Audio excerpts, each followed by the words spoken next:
Hi friends, welcome to my channel. आज हम देखेंगे डिलीशियस अंडा करी। और ये अंडा करी खाकर आप सभी अंडा करी को भूल जाएंगे। बहुत ही डिलीशियस बनती है। और ये रेसिपी बनाने के लिए मैंने ले लिए हैं 6 अंडे उबले हुए, 1 टीस्पून अक्खा धनिया, हाफ टी स्पून सौंफ, 1 टुकड़ा सूखा खोपरा लिया है मैंने जिसे कट कर लिया है, 5 कश्मीरी लाल मिर्च, 3 हरी मिर्च, आधा कप हरा धनिया, 10 से 12 लहसुन की कली और 1 मीडियम साइज़ की प्याज बारीक कटी हुई, 1/4 टीस्पून हल्दी पाउडर, 1/4 टीस्पून गरम मसाला पाउडर, 4 लौंग और नमक स्वाद अनुसार। अब हम एक पैन में जो हमने सूखा खोपरा काट लिया है उसे ऐड करेंगे और 2 मिनट के लिए हम भून लेंगे जब तक कि थोड़ा सा कलर डार्क नहीं हो जाता। ये देखिए, हल्का सा कलर डार्क होने के बाद हम इसमें ऐड कर देंगे सूखी लाल मिर्च, धनिया और सौंफ। और फिर से हम इसे धनिया का कलर डार्क होने तक और खुशबू आने तक भून लेंगे। लगभग 2 मिनट के लिए भून लेना है। और देखिए, 2 मिनट भुनने के बाद हम इसे एक प्लेट में निकाल लेंगे और इसी पैन में हम ऐड करेंगे प्याज जो हमने काट ली थी वो। और प्याज को भी हम 2 मिनट के लिए भून लेंगे।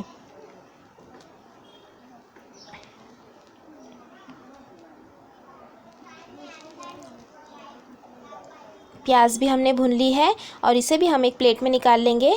और सभी चीज़ें ठंडा होने के बाद हमें इसे ग्राइंड करना है। तो इसे मैं एक प्लेट में निकाल लेती हूँ। और ये देखिए, ठंडा हो गया है। तो अब हम इसे एक मिक्सर जार में ऐड करेंगे जो हमने भून लिया था, सूखा खोपरा, सूखी लाल मिर्च, अक्खा धनिया और सौंफ। तो वो मैं ऐड कर देती हूँ। साथ में ऐड करेंगे प्याज जो हमने भून ली थी वो, और हरा धनिया, लहसुन की कली, हरी मिर्च। और इन सभी चीज़ों को हम ग्राइंड करेंगे। अभी मैंने पानी ऐड नहीं किया है और ऐसे ही ग्राइंड किया है। अब हम इसमें ऐड करेंगे पानी और फिर से हम इसका ग्राइंड करके फ़ाइन पेस्ट बना लेंगे। तो ये मैंने ऐड कर दिया पानी और इसे हम अच्छे से फ़ाइन पेस्ट बना लेंगे।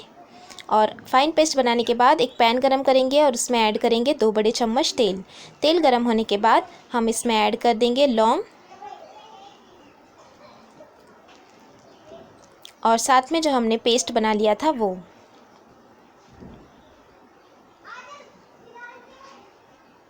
तेल में हम इसे भूनेंगे लगभग आधा मिनट के लिए। हमने इसे भूनकर ही पीसा है तो हमें ज़्यादा इसे भूनने की ज़रूरत नहीं है, बस आधा मिनट के लिए हम इसे भूनेंगे। और आधा मिनट भूनने के बाद हम इसमें ऐड कर देंगे हल्दी पाउडर और गरम मसाला पाउडर। मिक्स कर लेंगे और फिर से आधा मिनट के लिए हम इसे भून लेंगे। आधा मिनट तक मैंने भून लिया है। अब हम इसमें ऐड कर देंगे आधा कप पानी। जो मसाले का बचा हुआ ही पानी मैंने इसमें ऐड कर दिया था और इसे हम पूरा तेल छूटने तक भून लेंगे।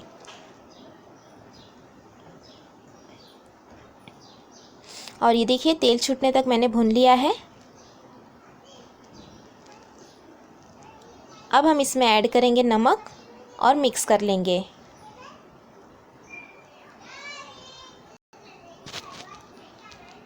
अब हम इसमें ऐड कर देंगे उबले हुए अंडे।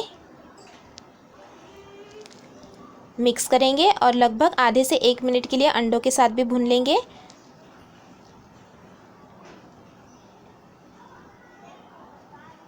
इसमें जो सूखा खोपरा और जो हम मसाले भूनकर पीस कर डालते हैं उसका बहुत ही अच्छा टेस्ट आता है अंडा करी में।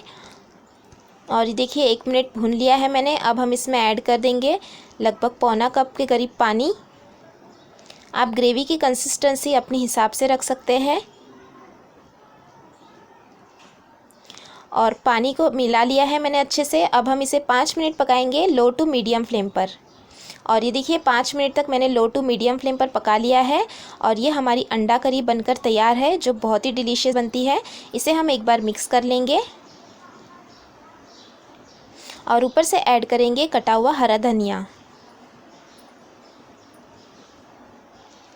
मिक्स कर लेंगे और गर्मा गर्म हम इसे सर्व करेंगे। आप इसे सर्व कीजिए रोटी, पराठा या फिर राइस के साथ।